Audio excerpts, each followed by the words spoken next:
Nessa aula eu gostaria de trazer um exemplo simplista de utilização do Ajax. Nesse exemplo, eu implementei um projeto utilizando o Framework Express. No entanto, não é o foco da aula as complexidades inerentes do Framework Express. O que eu posso dizer para vocês é que a utilização do framework ela foi realizada apenas com o objetivo de ter um servidor web que vai disponibilizar os arquivos necessários para a realização do Ajax. Observem que dentro desse projeto eu tenho a minha pasta static e dentro dessa pasta static eu tenho um arquivo index.html que ele representa o nosso código de acesso inicial da página web, sendo um código com HTML, que dentro dele eu tenho JavaScript e eventualmente eu poderia ter folhas de estilo CSS ali dentro também, e arquivos de imagem, entre outras definições de uma página web convencional. Observem também que dentro da pasta static eu tenho um arquivo de texto de nome abobrinha.txt. E nesse slide eu estou ilustrando exatamente todo o conteúdo desse meu arquivo abobrinha.txt como um arquivo de texto comum. E a única coisa que eu tenho dentro dele é uma palavra solta que vai ser utilizada no exemplo. O meu código Express, como eu já havia mencionado, o único objetivo dele é carregar essa nossa aplicação para disponibilizar o código HTML e o arquivo de texto do mesmo servidor web. Agora vamos nos atentar para alguns detalhes desse nosso código HTML. Observem que ele é um código HTML comum, eu tenho uma definição de doctype, um elemento HTML, um elemento head, um elemento body. Dentro desse meu elemento body, por sua vez, eu tenho um script JavaScript, uma página HTML contendo JavaScript, como vocês já devem ter implementado em outros momentos da disciplina.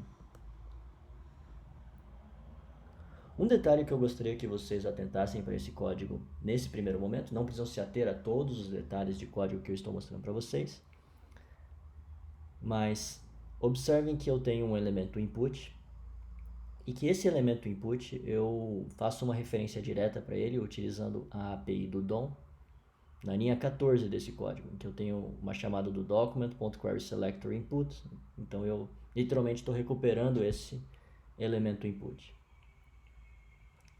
Observem que este elemento input, ele trata-se de um input do tipo submit, então ele é um botão, por assim dizer, e eu atribuí um event listener para ele do tipo click, ou seja, eu tenho uma função, na verdade esse elemento, um botão, ele vai responder pelo evento de click, chamando a função que eu passei como parâmetro para a chamada addEventListener. Um outro detalhe para vocês se atentarem nesse código é que entre as linhas 16 e as linhas 22, basicamente eu tenho um código muito parecido com o código que eu dei de exemplo inicial do objeto XML getPerRequest. Basicamente, praticamente todas essas linhas de código são iguais àquele exemplo, tirando um pequeno trecho ou outro que eu substituí por uma variável ou outra. Mas é um código bastante similar ao que eu tinha mostrado anteriormente. Observem que eu tenho novamente aqui a chamada de callback do Ajax. E o último detalhe que eu queria ilustrar para vocês é que eu faço essa chamada por uma variável na linha 20, eu faço a chamada por uma variável chamada container. Essa variável container ela foi definida na linha 13 e observem que ela tem uma referência ao objeto, na verdade ao elemento do DOM HTML definido na linha 11, que eu tenho o div com id container. Na linha 13 eu faço um query selector procurando por um id do tipo container, então eu recupero esse elemento. E a minha variável container ela representa o elemento DOM desse elemento div. Na linha 20 também observem que eu faço uma chamada do container.innerHTML, ou seja, eu estou alterando o conteúdo interno HTML do elemento container nessa linha. E o conteúdo interno HTML desse elemento vai receber a resposta do nosso Ajax. E essa resposta do nosso Ajax, ela vai ser obtida com o objeto XML HTTP request, chamando o atributo responseText.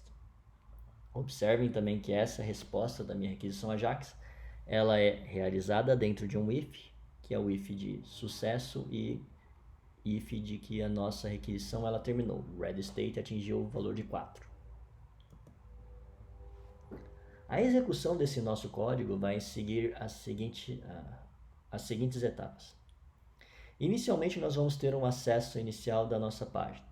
Esse acesso inicial ele vai ser realizado da mesma forma como todos os outros acessos de uma página web que nós estamos acostumados, utilizando uma requisição HTTP do tipo GET, partindo do nosso navegador web e direcionada para o servidor web. O servidor web, por sua vez, ele vai retornar a nossa página HTML, que vai, no caso do nosso exemplo, vai conter o código HTML e o código JavaScript que eu acabei de apresentar para vocês na página index.html. Então ele vai retornar esse código HTML para o navegador web. Uma vez que o usuário ele tem acesso a essa página HTML, ele vai ter a sua interface definida. Essa interface definida ela vai ter um botão do tipo Submit. Quando o usuário clicar no botão de Submit, a função do Add Events Listener de clique nosso vai ser chamada. E essa função, conforme eu tinha mostrado para vocês, ela vai utilizar o objeto XML HTTP request para realizar uma requisição para o servidor. Apenas relembrando o ciclo de execução dessa nossa função AJAX. E na verdade, para ilustrar a sequência de execução real do objeto XML HTTP request. Inicialmente na linha 16 nós vamos ter a instanciação do objeto XML HTTP request. Em seguida, na linha 17, nós vamos configurar essa requisição que vai ser realizada. Observem que nessa configuração nós passamos o primeiro parâmetro como valor de GET, ou seja, a nossa requisição HTTP vai ser uma requisição de GET. O segundo parâmetro, ele identifica a URL para onde essa requisição HTTP vai ser destinada.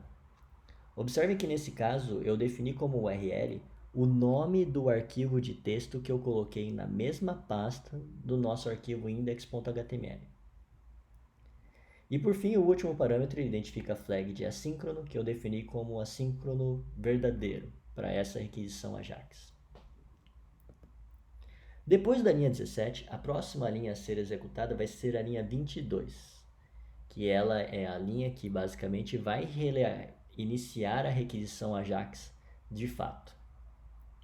Uma vez que nós chamamos o método send do objeto XML HTTP request, o navegador web com a página carregada visualmente para o usuário vai realizar uma nova requisição HTTP para o servidor. No exemplo que eu mostrei para vocês, a nossa requisição ela foi configurada como uma requisição do tipo GET.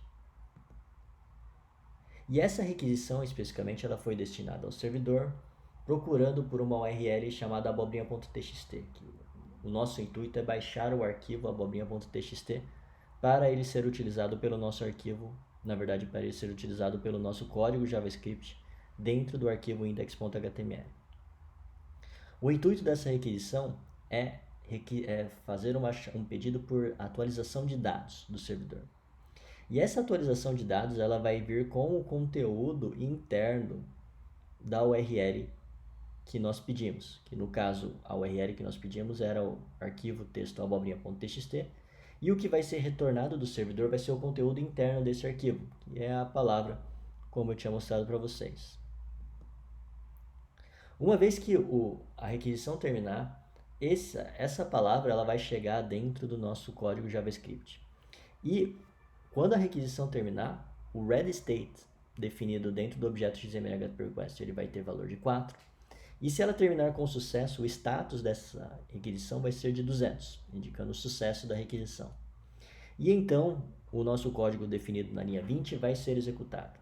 E esse código, a princípio, ele vai utilizar a variável container, que contém uma referência ao elemento DOM da estrutura HTML de Iv com id container. E ele vai alterar o conteúdo interno dele e ele vai atribuir ao conteúdo interno dele a resposta em formato texto da requisição HTTP realizada. Nesse cenário que eu estou mostrando para vocês, a resposta ela vai conter a palavra que existia dentro do nosso arquivo abobrinha.txt. E o conteúdo interno desse arquivo abobrinha.txt vai ser apresentado na interface.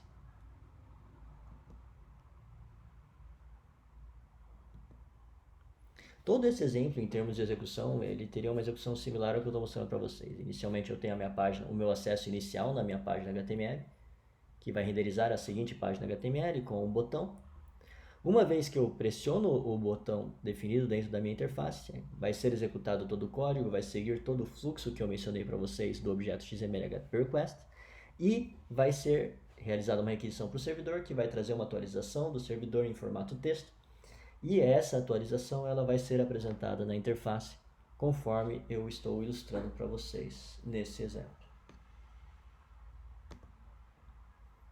É importante observar que nesse exemplo é um exemplo meramente didático em que eu fiz uma requisição por um arquivo texto.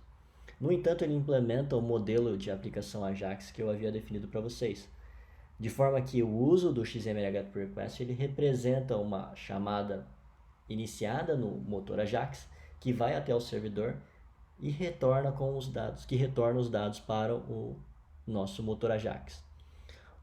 Uma vez que o nosso motor Ajax recebe esses dados, ele realiza uma atualização na interface utilizando a API do DOM HTML para mostrar a informação que foi recebida do servidor.